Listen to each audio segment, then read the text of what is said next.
Assalamualaikum warahmatullahi wabarakatuh. Salam sejahtera bagi kita semua. Yang saya hormati Ibu Anita Dwi Utami, SMAK selaku dosen pembimbing, Bapak dan Ibu dosen penguji, serta rekan-rekan mahasiswa program studi akuntansi Universitas 11 April yang saya banggakan. Puji syukur saya panjatkan kehadirat Allah Subhanahu wa Ta'ala karena atas rahmat dan karunia-Nya saya dapat hadir di hadapan Bapak dan Ibu untuk mempresentasikan proposal penelitian saya pada kesempatan ini. Perkenalkan, nama saya Liani Suherman dari program studi akuntansi. Pada kesempatan ini, saya akan memaparkan proposal penelitian yang berjudul Pengaruh Biaya Operasional Terhadap Return on Asset dengan studi empiris pada perusahaan subsektor Food and Beverage yang terdaftar di Bursa Efek Indonesia periode 2022 sampai dengan 2025. Baik, izinkan saya memulai dengan latar belakang penelitian ini. Industri makanan dan minuman merupakan salah satu sektor strategis dalam perekonomian Indonesia. Sektor ini dikenal relatif stabil terhadap siklus ekonomi karena produk yang dihasilkan merupakan kebutuhan pokok masyarakat yang permintaannya itu cenderung tetap ada, baik dalam kondisi ekonomi yang baik maupun yang sedang melemah. Salah satu perusahaan yang mempresentasikan sektor ini adalah PT Mayor Indah Tbk yang telah berdiri sejak tahun 1977 dan dikenal luas melalui berbagai produknya. Namun, jika kita amati kinerja profitabilitasnya, PT Mayor justru menunjukkan fenomena yang menarik selama periode 2022 hingga 2025. Return on asset perusahaan ini berfluktuasi. Pada tahun 2022 ke 2023, ROA ini tercatat meningkat. Setelah itu ROA justru terus menurun dari tahun 2024 hingga 2025. Nah, penurunan ROA ini terjadi bersamaan dengan tren biaya operasional yang justru terus meningkat sejak tahun 2023 dari sekitar 4,1 triliun menjadi 4,77 triliun pada tahun 2025. Kondisi ini menunjukkan adanya hasil yang tidak konsisten antara teori yang menyatakan bahwa biaya operasional yang tinggi seharusnya menekan profitabilitas dengan apa yang terjadi pada periode 2022 ke 2023, di mana biaya operasional justru turun, namun ROA naik signifikan. Ketidakkonsistenan inilah yang menjadi dasar ketertarikan saya untuk mengkaji lebih lanjut bagaimana sebenarnya pengaruh biaya operasional terhadap ROA. Tidak hanya pada satu perusahaan, tetapi pada perusahaan subsektor Food and Beverage yang secara lebih luas yang terdaftar di Bursa Efek Indonesia selama periode 2022 sampai 2025. Berdasarkan latar belakang tersebut, saya merumuskan masalah penelitian sebagai berikut. Bagaimana pengaruh biaya operasional terhadap profitabilitas yang diukur dengan return on asset pada perusahaan subsektor Food and Beverage yang terdaftar di BEI. Sejalan dengan rumusan masalah tersebut, tujuan dari penelitian ini adalah untuk mengetahui dan menganalisis bagaimana pengaruh biaya operasional terhadap profitabilitas yang diukur dengan return on asset pada perusahaan subsektor Food and Beverage yang terdaftar di BEI. Selanjutnya, saya akan menjelaskan kerangka berpikir dalam penelitian ini. Penelitian ini melibatkan dua variabel utama. Variabel pertama adalah biaya operasional sebagai variabel independen yang diukur menggunakan indikator BOPO, yaitu rasio antara total biaya operasional dengan total pendapatan dikalikan 100% mengacu pada konsep Kashmir tahun 2019.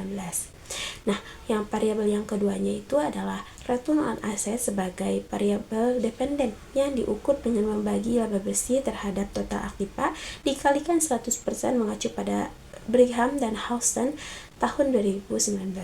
Nah, secara teoritis, kedua variabel ini memiliki hubungan kausal yang searah namun berlawanan arah nilai. Artinya, ketika biaya operasional meningkat tanpa diimbangi pertumbuhan pendapatan yang sepadan, maka laba bersih akan tertekan dan pada akhirnya ROA pun akan menurun.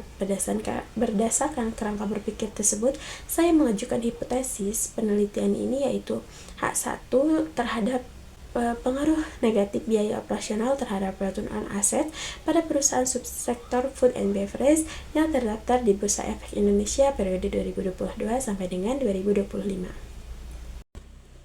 Penelitian ini disusun berdasarkan 3 lapisan teori. Yang pertama, sebagai grand teori, saya menggunakan signal teori atau teori sinyal yang dikemukakan oleh Spitz pada tahun 1973. Teori ini menjelaskan bahwa terdapat asimetri informasi antara pihak manajemen dan pihak eksternal seperti investor. Yang keduanya, sebagai middle theory, saya menggunakan konsep akuntansi keuangan menurut Rudianto tahun 2018. Nah, laporan laba rugi dan neraca menjadi sumber data utama untuk menghitung kedua variabel dalam penelitian ini. Dan yang ketiga, sebagai applied theory, saya menggunakan dua konsep. Biaya operasional menurut Kashmir tahun 2019 merupakan keseluruhan pengeluaran yang dikeluarkan perusahaan untuk mendukung kegiatan operasional yang terdiri dari biaya penjualan serta biaya umum dan administrasi.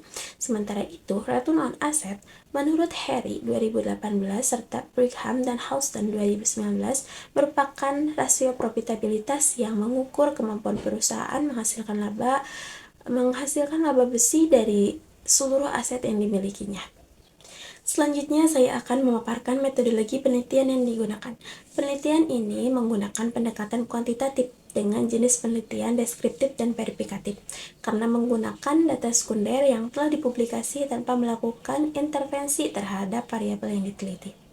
Populasi dalam penelitian ini adalah seluruh perusahaan subsektor food and beverage yang terdaftar di BEI selama periode 2022 sampai dengan 2025, yaitu sebanyak 103 perusahaan melalui teknik purposive sampling dengan beberapa kriteria, diantaranya konsistensi penerbitan laporan keuangan, kejelasan pengungkapan komponen biaya operasional, penggunaan mata uang rupiah, serta laba bersih yang positif secara konsisten.